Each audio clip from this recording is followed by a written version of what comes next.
This school year certainly is in full swing, but it's not too early to start thinking about next year, depending upon the age of your high school student in particular. What classes should they take? Are you considering, for example, advanced placement classes for your student next year? How do you know if they're right for them?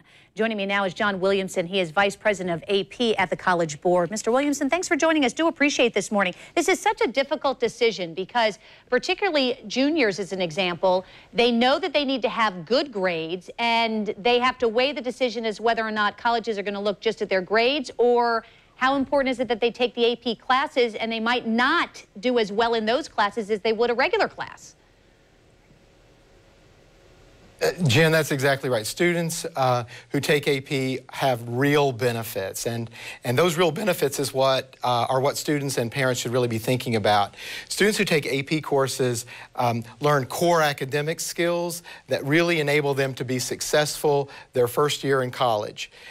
Equally important, students who take AP actually stand out in the admissions process. College admissions officers tell us year after year that they really look for students who have challenged themselves in high school, and AP is a great way to do that.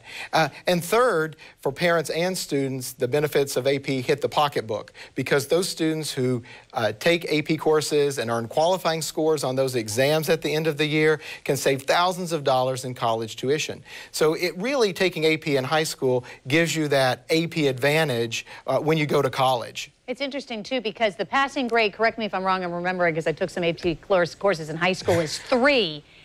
Do the colleges look at how well you do, or is it just pass-fail? For example, if you get a 3, which is passing, do they weigh a 5 score on that as higher and maybe, you look better on a resume, so to speak, when you're applying?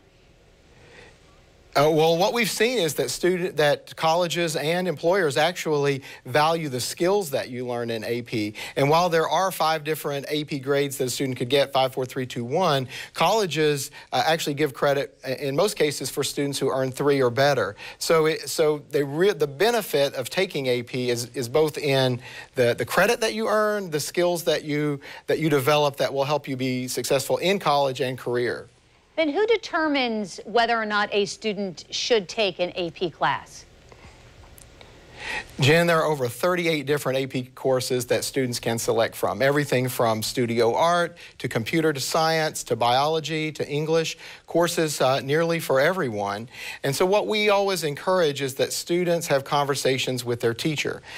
Teachers are really helpful to guide students in courses that might be right for them, as well as having conversations with the college counselor. College counselors are really equipped to help guide students and match students with courses that will help them in college, in their major, as well as courses for which students have already demonstrated potential and interest. So it's really about having that conversation. And as you point out, now is the time to have that conversation. Parents should talk to their children now about taking AP to challenge themselves, to get that opportunity, to give themselves that advantage for college. And so there isn't a test, for example, that tells a student whether or not they qualify to take an AP course. It's really up to the student as well as the teacher. That's exactly right. We want students and teachers and parents to have those conversations to help students pick the AP course that's right for them, to give them that challenge and that opportunity. And out of curiosity, do you have to take an AP class to take the AP test? For example, homeschooled students? Well, what we see is that students who take the AP courses are really prepared to take those exams at the end of the year. But students who are in homeschool or students who do independent study can also sign up for taking AP exams, and they just need to talk to their AP coordinator in their high school. John Williamson, Vice President of AP at the College Board. Thank you. Do appreciate your insight this morning. Thank you, Jen. Helps a lot of parents who are trying to figure out what they need to worry about doing with their kids next year when it comes to their core classes. If you missed any of this interview, by the way, you can watch it online at news4jax.com. Just look under the morning show